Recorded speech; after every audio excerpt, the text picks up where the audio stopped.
Bienvenue dans Nos francophones ont du talent, votre nouvelle émission audio et vidéo de Choc FM 105.1. Une émission qui met en lumière le talent de ces nombreux francophones qui font vibrer et vibrer notre belle communauté multiculturelle. Un projet rendu possible grâce au gouvernement de l'Ontario. Et voilà, on est parti sur les ondes de Choc FM 105.1 dans le studio numéro 1 avec mon invité du jour aujourd'hui. J'ai le grand plaisir, l'honneur d'avoir Nerolf ici en studio à l'occasion de la sortie de son premier album, Forecast from the Past.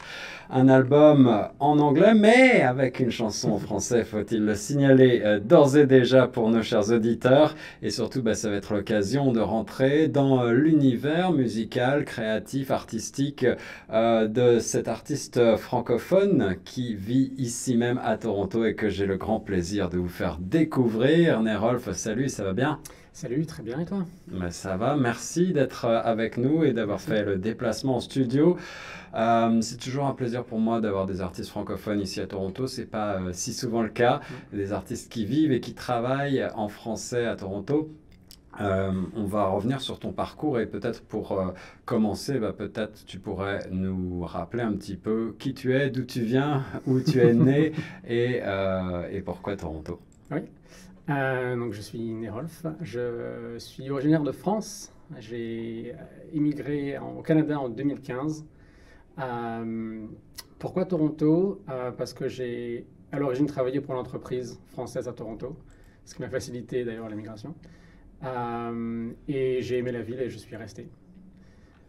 Un choix professionnel, donc, comme souvent c'est le cas pour nous, on est arrivé en même temps à Toronto, je m'en rends compte. Ça a été le coup de foudre tout de suite ou est-ce qu'il a fallu un petit moment d'acclimatation? Assez rapidement, par rapport au nombre de bars dans lesquels je pouvais entendre de la musique et jouer de la musique, c'était rapidement un coup de cœur. Et aussi, en France, je n'ai pas vécu dans des grandes villes, donc c'était un peu la première fois, c'était waouh!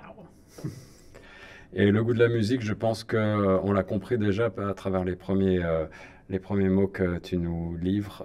C'est quelque chose d'ancien. Tu pratiquais déjà la musique avant ta venue ici au Canada? Oui, j'ai commencé la guitare en école de musique, je sais pas, j'avais peut-être 10 ans, quelque chose comme ça. Et puis j'ai ensuite, j'ai arrêté la guitare classique pour faire de la guitare électrique. Ensuite, je me suis intéressé à la basse, intéressé au piano, intéressé à la batterie. Et à partir d'un moment, j'avais assez d'instruments pour faire des chansons en entier. Mais alors c'est ça déjà qui me fascine, moi qui suis musicien amateur à mes heures perdues. Tu es multi-instrumentariste, c'est-à-dire que tu es capable de jouer à peu près de tous les instruments. Et oui, peut-être pas tous, on va pas exagérer, mais en tout cas, tu as des notions de musique suffisantes pour t'y retrouver aussi bien sur un clavier que sur une guitare, une basse, tu le disais, et le chant également que tu pratiques. Il y a un instrument de prédilection, c'est la guitare quand même qui reste ton go-to? La guitare et la basse. Ouais. Ce sont vraiment mes deux instruments de prédilection. En concert, je joue uniquement la guitare et j'ai un bassiste avec moi naturellement. Parce que je trouve ça beaucoup plus compliqué de chanter et jouer de la basse, contrairement à chanter et jouer de la guitare. Et dans mes chansons, en général, la guitare est relativement simple, alors que la basse vraiment porte le groove de la chanson. Donc que la personne se concentre à fond sur la basse et ne soit pas dissipée à chanter en même temps. Alors ça m'intéresse beaucoup parce qu'on va évidemment parler de l'album et rentrer dans le créatif, mais du point de vue de la musique, moi j'adore l'instrument basse qui, à mon sens, est souvent sous-estimé ou mal connu en tout cas, et qui, c'est la section rythmique avec la batterie qui est très importante, surtout dans le rock. D'où te vient ce goût particulier pour cet instrument-là et pourquoi privilégier justement des belles lignes de basse sur tes créations? Alors, je pense que ça me vient par mes influences. J'ai commencé la basse, j'étais au lycée, je crois, et j'écoutais beaucoup les Red Hot Chili Peppers. Et naturellement, Flea est connu comme étant un des meilleurs bassistes, à mon opinion, du moins. Avec un style très particulier. Très particulier. Et c'est vrai j'allais jamais en venir, il a un style très funk, il a vraiment une groove, il fait rarement des lignes de basse simples, c'est vraiment assez compliqué et pas du tout rock ou pas du tout blues, c'est vraiment plutôt funk, avec beaucoup de ce qu'on appelle des death notes, donc des notes qui ne sont pas jouées, qui ne sont pas sur les temps et qui ajoutent vraiment un mouvement et qui vraiment portent le groove. Ouais. De la syncope. Exactement, oui. Ouais. Et dans certaines de mes chansons, justement, je joue d'une manière similaire, sans être du même niveau, bien entendu. Mais, et en plus, il est modeste. Avec Flea, je pense qu'il faut l'être. mais oui, c'est vraiment j'aime cette rythmique portée, et ces chansons portées par la basse, alors que les guitares, souvent, naturellement, ça dépend des chansons, mais peut-être utilisées juste en accompagnement de la basse, ou pourrait être remplacé par un piano, ou simplement pour donner un sentiment de grandeur et de profondeur, mais pas vraiment au milieu même de la chanson. Ouais. Et sur l'album, on va retrouver des lignes de basse qui sont très soul, moi je trouve, qui sont presque parfois un petit peu funky aussi, justement. Tu évoquais ce style musical, et on va rentrer un petit peu plus dans la liste des titres et dans les intentions tout à l'heure. Justement, quelles sont peut-être tes influences majeures? Tu disais, tu as commencé la guitare aux alentours de 10 ans, plutôt guitare classique, un parcours... académique, on va dire, et puis quels sont tes premiers vrais amours là, quels sont les groupes avec lesquels tu tombes amoureux qui te donnent envie de te lancer dans la musique? Adolescent dans les années 90, enfant dans les années 90, l'esprit un peu rebelle, naturellement le grunge, et la musique alternative des années 90 m'a fortement influencé. Je citerai Nirvana, les Smashing Pumpkins, qui moi sont mes deux gros groupes américains des années 90. Côté anglais, on a Placebo et Radiohead, qui sont vraiment deux de mes plus fortes influences. Également les Pink Floyd un peu plus anciens, les Cure, qui, je pense, donnent une raison pourquoi certaines chansons sont assez longues et assez denses. Ouais, vraiment, ce sont mes plus fortes influences. Ouais, dans le communiqué que j'ai la chance d'avoir sous les yeux, tu cites aussi, ou en tout cas, est cité l'influence de Steven Wilson, que je connais moins. Tu veux m'en dire un mot? Oui, bien sûr. Bien plus récent, je l'ai découvert au final, il y a peut-être, je sais pas, en 2016. Donc, il a deux carrières en parallèle. Il a le groupe Porcupine Tree, et ensuite, il a son projet solo, simplement Steven Wilson.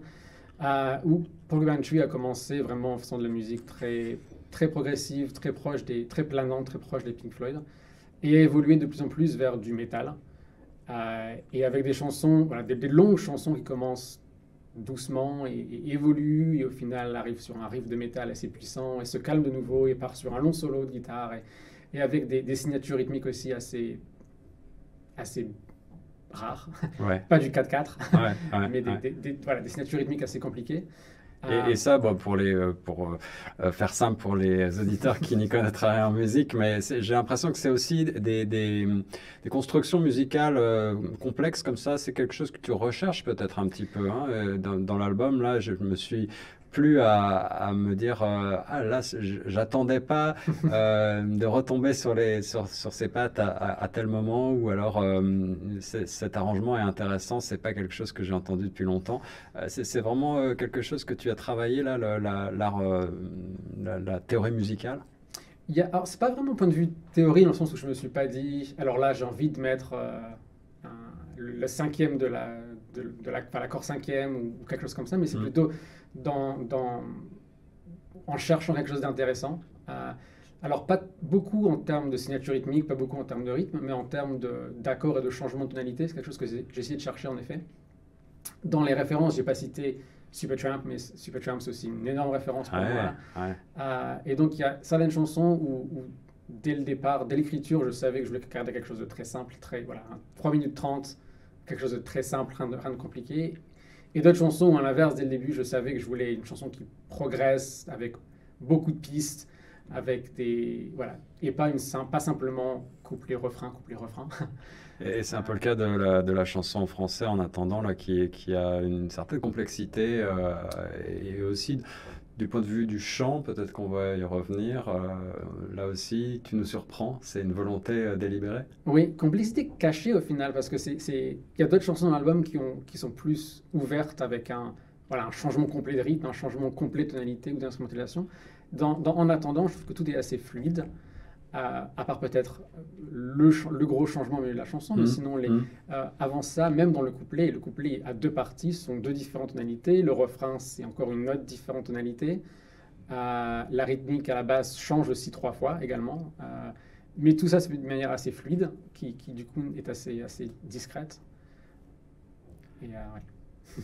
Alors, tu ne m'as pas corrigé tout à l'heure et tu aurais dû le faire parce que j'ai dit que c'était le premier album de Nerolf, Forecast from the Past. En réalité, c'est déjà le deuxième. Tu as sorti un premier album en 2020. Pardonne mes connaissances et rappelle-nous un petit peu ce premier album Lights and Shadows que j'avais eu l'occasion d'ailleurs d'écouter et qui m'a beaucoup plu, baigné dans des atmosphères un peu sombres dans mon souvenir. Oui, deux idées vraiment différentes sur les deux albums. 2020, donc je jouais dans un groupe qui s'appelait Inner Strangers, où on jouait certaines de mes chansons et certaines chansons d'autres membres du groupe. Et du coup, j'enregistrais des démos de mes chansons en voulant un truc de qualité suffisante, mais pas non plus studio. Et 2020, la pandémie arrive, on arrête de jouer, et je me dis, je fais quoi avec ces démos? Je peux même pas les jouer en groupe. Autant que je les sorte. Donc je les ai un peu retravaillés pour les faire sonner un peu mieux. Mais c'est vraiment l'idée de pourquoi cet album est sorti en 2020. Et donc ce sont 9 chansons qui ont une plus grande cohérence musicale, je dirais. C'est beaucoup moins ouvert que le second album. Et c'était un choix aussi de garder vraiment axé sur la musique grunge et alternative années 90 avec 3 chansons plus calmes vers la fin de l'album, mais sinon globalement quand même assez rock, et avec un son aussi que maintenant je regrette un petit peu, mais qu'à l'époque j'avais recherché, avoir un son vraiment très compressé qui du coup me faisait penser vraiment au son des années 90. C'est ça. Point de vue rock. Alors que 2022, Forecast from the Past, des chansons bien plus vertes. Alors, je ne sais pas si on va parler de chaque chanson individuellement, mais une chanson un peu plus funk, un peu plus rock, un peu plus métal, un peu plus acoustique. Il y a un petit peu de tout, et point de vue son un peu plus aussi moderne dans l'enregistrement.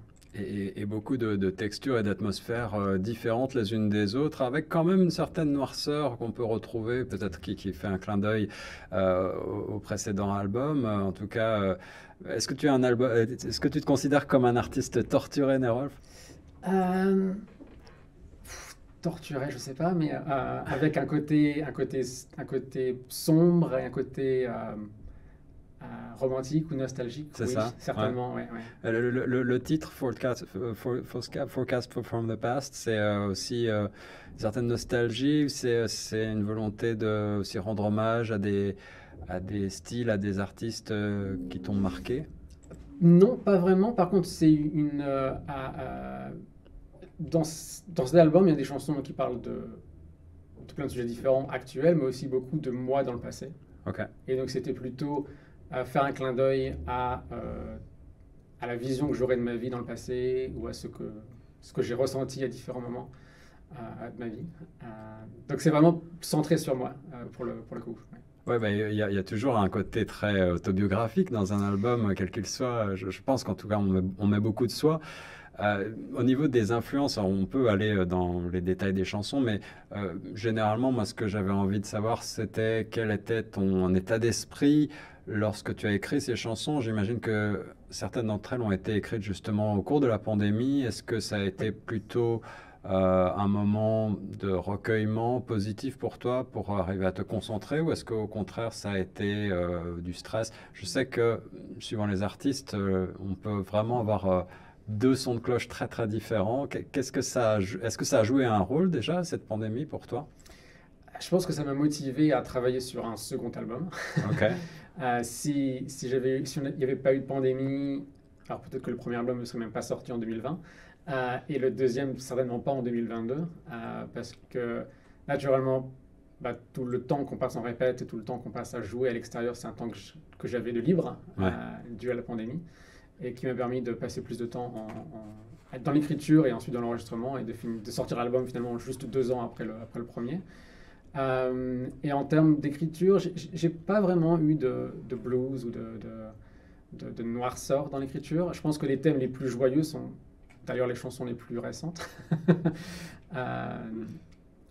parce qu'elles parlent plus de ma vie actuelle, moins des événements passés. Ouais, ouais. Alors, le premier titre de l'album, c'est Songwriters. On parle de l'écriture, là, justement. Quel est ton processus de travail? J'ai l'impression que tu es un musicien avant toute chose. Est-ce que tu commences par la musique? Est-ce que tu commences par les paroles? Ou est-ce qu'il n'y a pas d'ordre? Il n'y a pas forcément d'ordre, mais c'est vrai ce que tu dis. Je suis un musicien avant parolier. D'ailleurs, je ne me considère pas comme un très bon parolier.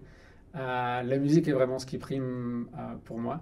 Il n'y a pas vraiment de processus d'écriture, mais souvent je commence par une idée soit deux mots qui font une belle métaphore ou qui à l'inverse se choquent et ne vont pas bien ensemble, ou deux idées, quelque chose comme ça, et ensuite je développe sur l'idée pour obtenir un texte, qui est la première version du texte, et ensuite j'essaie de trouver une mélodie et des accords sur lesquels la mélodie chantée pourrait coller. Et souvent, ce texte ensuite est retravaillé parce que certaines phrases sont écrites comme je les pense, et du coup, naturellement, les phrases sont trop longues ou trop courtes, le mot ne rime pas, le mot ne va pas bien. Et du coup, il y a une deuxième écriture ou une réécriture pour finalement coller à la musique. Donc, c'est paroles en premier, en général, puis musique, puis réécriture des paroles pour coller à la musique. Travailler dans une grande ville très musicale comme Toronto, est-ce que c'est motivant? Est-ce que ça influe également sur ton travail? Est-ce que tu te sens vibrer avec certains artistes locaux? On a beaucoup de stars dans le R&B, dans des musiques peut-être qui sont un petit peu loin de ton univers sonore, mais est-ce que malgré tout tu es influencé par toute cette scène? Avant la pandémie, je passais beaucoup de temps dans les scènes ouvertes, aussi simplement en tant que spectateur. Ouais.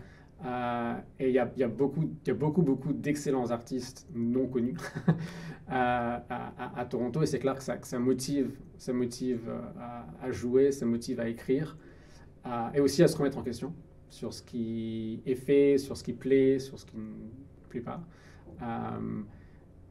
bien plus que dans les artistes connus, je dirais, de la ville. Ouais. Moi, je déteste mettre les gens dans des cases et les réduire à des étiquettes sonores, parce que tous les musiciens évoluent et se nourrissent évidemment les uns des autres. À Toronto, on a la chance d'avoir effectivement des scènes ouvertes de grande qualité. Et avant que j'oublie, puisque tu évoques ces scènes ouvertes, il faut dire aussi que toi-même, et dans la francophonie, tu es une part intégrante et de plus en plus, je crois, du fameux Francophone Mic. Aux côtés de Florian François, tu assures justement toutes les parties musicales, les transitions et bien plus encore du point de vue technique. Je pense que on te retrouve derrière les manettes. Veux-tu nous en dire quelques mots? Oui, donc le Francophone Mic, c'est vraiment une scène ouverte assez particulière, parce que contrairement à la plupart des scènes ouvertes anglophones, où c'est uniquement axé sur la musique, cette scène ouverte qui est francophone est ouverte à toutes les disciplines de la scène, que ce soit la musique, la comédie, faire de la magie, écrire un livre et partager le nouveau chapitre en écriture. C'est quelque chose qu'on peut faire sur la scène de Francophone Mic. Et du coup, moi, je m'occupe principalement comme tu l'as dit, de la technique, faire en sorte qu'on entende bien, que le son est de pas trop mauvaise qualité. Et Florian s'occupe de la partie plus animation, de faire les transitions amusantes et de présenter les artistes. Et c'est un rôle que tu as pris de plus en plus ces dernières années, et on a le plaisir de te retrouver à peu près tous les 20 du mois, c'est ça? Oui, c'est donc le 3e jeudi tous les mois, c'est ça. Au Freetown Café sur College et Spadina. Et voilà, nos francophones ont du talent sur les ondes de Choc FM. Nerolf, j'ai beaucoup de plaisir à écouter cet album Forecast from the Past, et à développer mon imaginaire sonore, et à rentrer dans ton univers sonore avec tous ces titres. Il y en a certains qui sont suggérés comme peut-être des extraits. Le deuxième titre, justement, Evergreen. Veux-tu nous en dire un mot? Oui, bien sûr. Donc, Evergreen, on m'a dit que ça ressemblait un peu à du U2. Il y a sûrement une petite inspiration au niveau du jeu de guitare. C'est une chanson que j'aime beaucoup, et encore une fois, c'est pas du tout lié aux paroles, mais vraiment lié à la musique. Parce que ça mélange des rythmes pop. Alors, pour le coup, là, cette fois-ci, c'est une des seules chansons où la basse est très facile. Ouais. La basse, c'est juste Mais efficace. la tonique de l'accord, parce que c'est la guitare, justement, qui, avec une pédale de delay, qui va ajouter, qui va faire une texture C'est ça. sur la ligne de basse. Et d'où l'influence peut-être YouTube. D'où l'influence, je pense, forcément, à The Edge. Pardon. Ouais. Et donc, cette chanson, voilà, est très, très, très douce, et en même temps, il y a des refrains un peu punk qui rentrent en plein milieu, et au milieu, il y a cette longue partie instrumentale avec des couches de guitare et de synthé pour donner un côté ambiant à la guitare, à la chanson. Et oui, c'est une chanson qui me plaît vraiment. Et qui m'a plu également.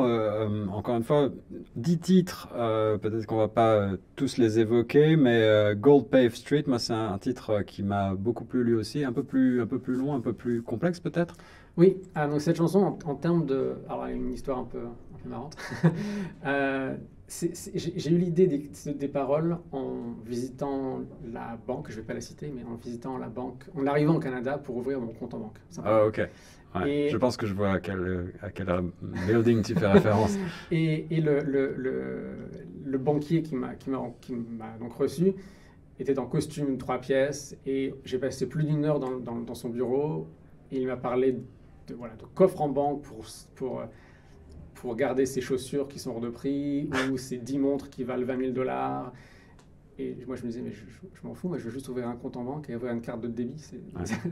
Ça devrait être fait en un quart d'heure, c'est pas si compliqué que ça. Et voilà, donc cette chanson, vraiment, les paroles, ça parle de la démesure de... Voilà, certaines personnes pensent argent, succès, et finalement, c'est pas vraiment ce qui compte dans la vie. Naturellement, ça aide, et ça peut être une échelle de succès pour certaines personnes, mais en tout cas, c'est pas uniquement le matérialisme, voilà, exactement. à tout craint. Et musicalement, c'est, comme tu l'as dit, il y a plusieurs parties. Il y a vraiment une partie au centre qui moi, est vraiment un gros clin d'œil à Supertramp et au Pink Floyd, qui sont deux grosses influences, notamment par rapport au piano qui me fait rappeler à Supertramp, le petit 8 notes qui joue rapidement, et une guitare qui fait penser à Money de Pink Floyd, avec le stutter effect sur la guitare, et un long solo de guitare à la fin, encore une fois. Voilà, Pink Floyd. Ouais, c'est ce qui m'a séduit, certainement. J'adore Pink Floyd, et m'a posé la question de savoir comment est-ce que tu allais porter ces chansons sur scène. J'imagine que tu as avec toi un groupe, et tu nous as dit que tu tenais davantage la guitare et le chant, évidemment.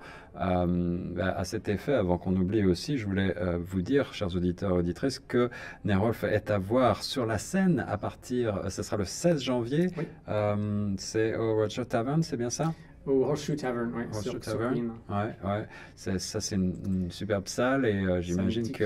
Ouais, dis-nous un tout petit peu comment ça va se passer. Donc, tu as un groupe de combien de musiciens? Oui, donc nous sommes 3 sur scène. 3 sur scène? Ouais. Power Trio? Ouais, Power Trio, un batteur, un bassiste, et donc moi, guitare, chant, et un peu de clavier, mais pas beaucoup. Et le fait d'être juste 3, ça limite beaucoup dans les chansons. Comme on l'a dit, certaines chansons sont assez denses, avec beaucoup de couches de guitare. Mais ça aussi, ça permet pour moi, de retravailler les chansons, d'avoir une version concert différente des chansons studio. Ouais. Par exemple, le single dont je suis venu présenter, En attendant, il n'y a pas vraiment de guitare sur cette chanson, c'est piano et basse, qui donne justement le côté groove, le côté soul. Ouais. Mais là, je remplace le piano par une guitare, et à l'inverse, je fais pas des accords plaqués, mais je joue funk. Je remplis vraiment avec des petits solos, des petits trucs. Donc ça fait vraiment naturellement, la chanson reste la même structure, mais ça change un peu le style, ça le rend un peu plus dansant, j'ai envie de dire. Ouais. Donc voilà, un power trio, ce qui permet aussi honnêtement de faciliter sur scène, de faciliter les répètes. Bien sûr. Facile, ouais. Mais de réarranger les chansons comme ça pour la scène, moi je dois d'abord te tirer mon chapeau, parce que je trouve ça extraordinaire de faire l'effort, et aussi de proposer aux auditeurs une autre version, une version alternative des chansons qu'on peut écouter sur l'album. Ça rend l'exercice encore beaucoup plus intéressant. Donc, Nerolf, le 16 janvier au Horseshoe Tavern, on peut retrouver tous les détails pratiques, j'imagine, sur tes réseaux sociaux. Alors, je vais les donner aussi. Sur Facebook, c'est Nerolf Music, Nairolf Music, comme en anglais. Et Instagram, même chose, Nerolf Music. Tu as un site également? Non, pas de site, uniquement ces deux réseaux et puis YouTube également mon compte. C'est ça. Voilà, donc ce sera le 16 janvier à 9 h donc pour un show d'une demi-heure. Et je ne sais pas encore qui jouera après moi. 9 h, on parle de 21 h, bien sûr, le soir, oui, 21 voilà, avec une bonne bière, avec modération. Nerolf, tu as un autre groupe anglophone, 100% celui-ci, mais on peut l'évoquer également, on a le droit. The Never Lies, dis-moi en quelques mots, comment est-ce que le projet a débuté? Oui, The Never Lies. Alors, le projet a débuté juste avant la pandémie, avec l'enregistrement de notre premier album. Et donc, pendant la pandémie, on a mis en pause l'enregistrement et également, on n'a pas joué en concert. Ouais. Mais le groupe, c'est un groupe de 5 personnes. Moi, je fais guitare, piano et des chœurs également. Mais je ne suis absolument pas le chanteur principal du groupe et je n'écris pas les chansons. Moi, je fais plutôt l'arrangement des chansons. Donc, c'est vraiment un rôle différent que j'ai par rapport à Nerolf en tant que moi-même. Donc oui, donc voilà, 5 personnes dans le groupe. Et donc l'album est sorti finalement il est sorti en août cette année. Donc en août 2022, l'album s'appelle Solace in Chaos. Il est disponible partout, sur toutes les plateformes de streaming ou de téléchargement. Et nous jouons, d'ailleurs, j'ai une autre date à proposer. Ouais. Nous jouons le 8 décembre au Linsmore Tavern, qui est sur Danforth. Danforth. Ouais. C'est ça, le 8 décembre, donc ça se rapproche. Et puis, on ajoute également que l'album de Nerolf, Forecast from the Past, est lui aussi disponible partout où on trouve de la bonne musique, évidemment sur toutes les plateformes, Apple et consorts. On passe à l'extrait francophone qu'on va écouter à la fin de cette interview, peut-être. Il s'agit d'un réarrangement d'une chanson que tu as d'abord écrite en anglais, c'est ça? Oui, exactement. Donc dans l'album Forecast from the Past, en fait, cette chanson est en anglais. C'est ça. Pas en français. Ça, c'est amusant pour un artiste dont la langue maternelle est le français, d'avoir fait la démarche d'écrire d'abord en anglais et d'avoir ensuite, entre guillemets, traduit, adapté en tout cas ces titres. C'est déjà une démarche qui est intéressante. Oui, non, c'est vrai que cette chanson, je l'ai écrite en anglais. Comme j'ai dit, j'ai souvent l'inspiration d'écrire en anglais. Qu'est-ce que c'est? Excuse-moi de t'interrompre, mais puisque la francophonie nous intéresse ici particulièrement à Choc FM, c'est la musicalité de l'anglais qui te séduit particulièrement? Pourquoi être attiré davantage peut-être que par le français? On peut imaginer que pour un artiste, encore une fois, né dans un pays francophone, instinctivement, écrire dans sa langue maternelle serait peut-être plus logique, mais malgré tout, on voit beaucoup d'artistes francophones au Québec, en France ou en Ontario, qui écrivent de plus en plus en anglais. Je pense que ça vient à l'origine de mes références. Toutes les références que je t'ai citées sont des références anglophones et pas francophones.